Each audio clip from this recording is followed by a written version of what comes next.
but that was the very first time I ever experienced everyone in the crowd lighting up. Well, I experienced that before, but that was a Pantera concert, and that was a different kind of lighting up. Hey everybody, it's Mike here from The Art of Guitar. You know, I want to cover about 10 bands in this series eventually. I already did one, but out of the other 9 bands, one of the bands actually just burst right back onto the zeitgeist recently with kind of a strange scandal. You probably saw it. The CEO was caught at a Coldplay concert holding his secretary or his boss or somebody. I'm not sure. Yeah. Oh, look at these two. All right, come on. You're okay? I guess the guy's trying to sue Coldplay for ruining his life or something, but yeah, good luck with that. The reason I wanted to cover Coldplay in this series initially was because I saw them all the way from the beginning of their careers all the way till what they are today.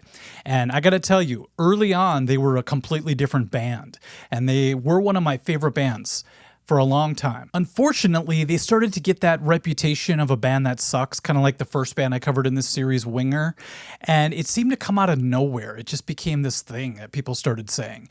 And then over time, it just kind of snowballed. And all of a sudden, we're at this point where if you say Coldplay, you usually get a pretty adverse reaction from a lot of people. I also know firsthand that there are a lot of people who secretly like Coldplay. I'll call them the closeted Coldplay fans. And hopefully this video kind of shows them that you don't have to hide in the shadows anymore, because I'm going to explain in this video why I became such a huge fan of theirs initially and for a lot of years after that. And I still am, but with an asterisk now. One of the biggest reasons is that their debut album Parachutes, which basically bursts on the scene. I remember hearing Yellow on the radio and being like, who is this? At first I thought it was Dave Matthews just because some of the vocal sounds. I remember almost everybody just loving that song right off the bat. It was undeniable. I'm not tuned correctly. You're supposed to bring your D string down to B or something crazy like that, but it's something like this.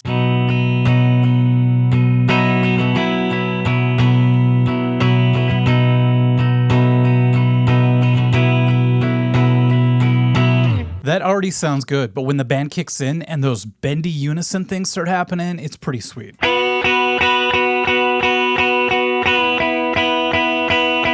It's just such a sweet sound.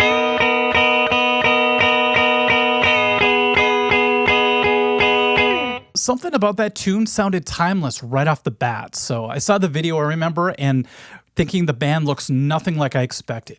You know, Chris Martin is this kind of skinny, you know, British guy just kind of dancing on the beach from my memory. But I always thought the band would look more like Dave Matthews Band, so I was completely wrong about that. I remember I just had to go to Best Buy and pick up the CD, and I was so glad I did because I was in a real low place in my life. I was pretty lonely, and this is pre-9/11, by the way. I'll always remember getting into Coldplay around the 9/11 times, but started before that. I would play the whole CD as I went to bed, so it became like a lullaby type of thing, and it's just one of those really warm albums. You know, the very beginning of it has a song called Don't Panic, and right off the bat, I love the first chord of the song.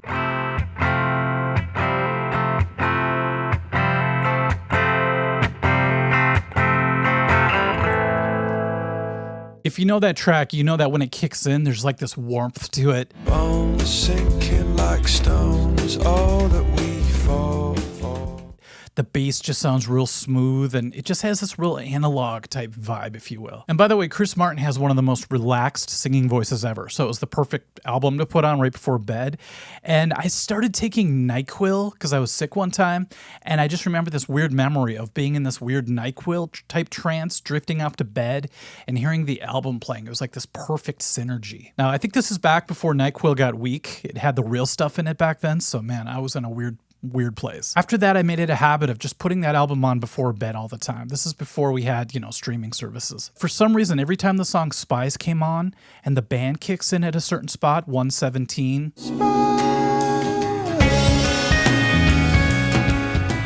that's when I found myself drifting off, and I would kind of jump at that point, and then I would fall right to sleep after that. So I don't know how, but it was just my sleeping pill, basically. And by the way, that whole album is great. If you ever listen to the whole thing, I think you'll agree. It's kind of like August and Everything After by Counting Crows.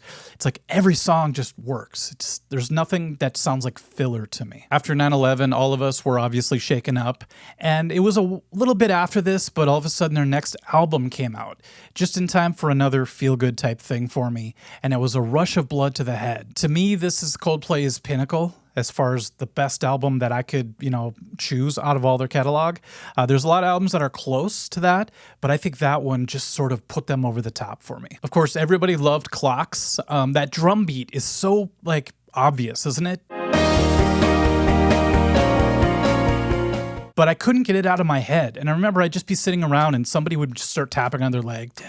I'm like, man, there's something going on, because a lot of people are infected by the Coldplay bug all of a sudden. It's great. Now, I can't play huge chunks of the songs because of copyright, but you probably heard these chords. Sound familiar? I'll break it up a little bit so copyright please don't come. Sucks how worried I have to be about that, but it's the way it is. One of my favorite ballads of all time is on that album too. It's called The Scientist, which is a really interesting title for a ballad. It sounds more like a Tool title, but yeah, just the chords in it do something for me. The first one right off the bat.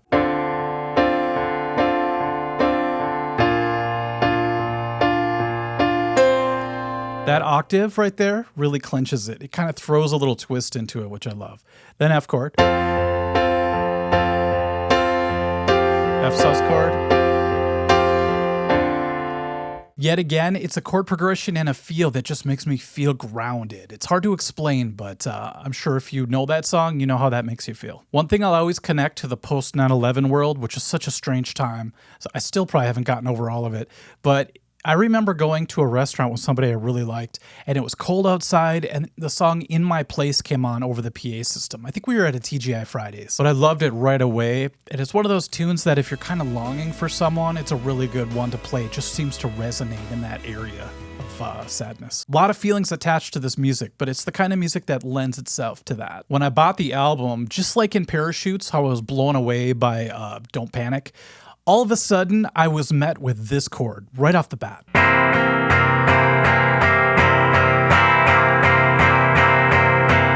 Just a relentless C7 chord into an F minor.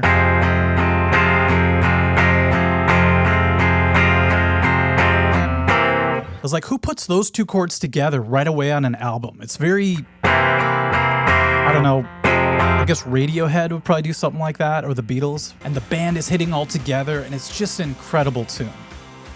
After that pounding intro that just wakes you up, it goes into this nice kind of soothing verse that's a little bit odd sounding. He's using a lot of interesting vocal melodies. So if you know somebody that rips on Coldplay, show them Politic and go, is this the same band you think you know? After those first two releases, I was thinking, where are they going to go from here?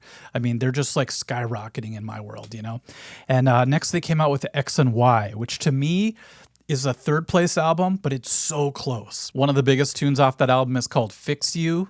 And if you're ever in a sad place and you listen to that, I swear that song will drop you to your knees, I think the first time I heard that tune, I didn't actually have the album right away, but I heard it on some sort of video montage where somebody was trying to overcome something. I think it was somebody with a disability trying to win a race. I'm just trying to remember. But with that music in the background, especially in the tear stream down your face part, I almost started crying. I call that song a slow burn with an epic payoff. The first tracks on the first three Coldplay albums are some of my favorite songs. And I thought, okay, what's this one going to be like? And I hit play when I finally got the CD, and the drummer is actually playing this groove that sounds almost like a loop from a drum machine. But it's actually him playing. And then when it finally kicks in, it's one of the most magical choruses you'll ever hear. From the top of the first page. And there's also a song called Talk that opens with this guitar lick that you can't stop hearing after you hear it. It's weird.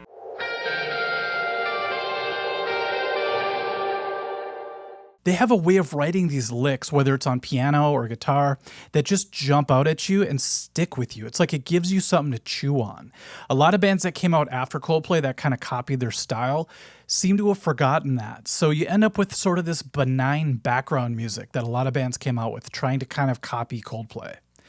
But if you listen to a Coldplay song early on, you're definitely going to go home with something. I have a memory of listening to this album while walking around a certain lake nearby where I live, and I just felt like everything seemed like I was on drugs. Like everything seemed magical to me. Like I saw an airplane go by, and I was thinking, wow, it's amazing that we've achieved that. We've achieved flight. Those kind of things you would, think when you're super high or something. But the music was doing that to me. Other albums that do that for me is obviously Dark Side of the Moon, but any Aphex Twin album, or even like Tool, especially Lateralis era, and then also Radiohead. If you ever put on Radiohead and walk around like the woods at night, you're gonna think of some trippy stuff, trust me. I'll always relate that album to the time I got engaged way back in the day. So, you tie your life events usually with the kind of music you're listening to, and I think that's what's kind of sad about playlists these days, not to be the old man screaming at clouds or whatever, but you have all these different songs you listen to. But back in the old days, I would listen to one album obsessively. That's just how my brain works. So I'm able to tie my life together and bookmark it with these album releases. It's so cool. After that, my life got really crazy and I was starting to try to open up my own guitar school. So I remember I kind of didn't listen to as much music at the time. I was so busy working. But that's when Viva La Vida came out, and it's one of those albums that had some great tunes on it. I just didn't get into it nearly as much as I did for the first three. But the title track was everywhere. It's like the radio stations were pushing it a little too hard. It's like, Coldplay used to be like this underground band that was just really struggling to get heard. And now they're just getting pushed. But it's a really simple 4-5-1-6 progression the whole time with strings. It seems so basic. We actually used to play it in a band that I was in because we'd go out of town and have to play 3 hours, so we had to add a lot of covers. We threw this in and it was a bunch of college kids and they loved it.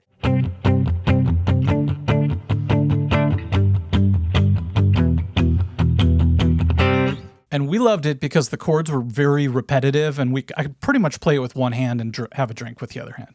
Okay, then some dark times hit me. I actually ended up breaking up with my fiance, and so those were really dark times for me. But that's around the time Milo Zalotto came out. Milo Zalotto, I never knew how to pronounce that.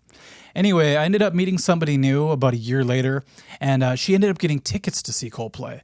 And it was kind of a surprise. I'm like, sure, I'll check them out live. They're one of my favorite bands, let's do it. Well, we go to the show, and they give us these white bracelet things, these wristbands, I guess you would call them.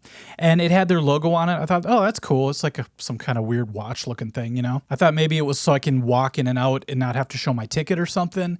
But we sit down, and they kick into the intro of the album Milo Zalotto. And all of a sudden, all of our bracelets started to light up different colors, and the whole stadium just looked like a big sky, like a big sea of stars. Sea of stars, does that make any sense? But I had been pretty jaded up until then. I've seen hundreds of concerts by then, so I thought I saw everything live. I've been to Kiss concerts, I've seen Ozzy, I've seen so many bands. But all of a sudden, I was like awestruck. I felt like a little kid going to his first concert because I just looked around and for a second, I forgot where I was. It was like I was floating through the universe for a second. Nowadays, that's pretty common. If you go to any huge concert, they have these kind of things happening. But that was the very first time I ever experienced everyone in the crowd lighting up. Well, I experienced that before, but that was a Pantera concert and that was a different kind of lighting up. Now, they played their asses off because it was the last show of their American part of their tour and they were going to take a big break and then go back overseas.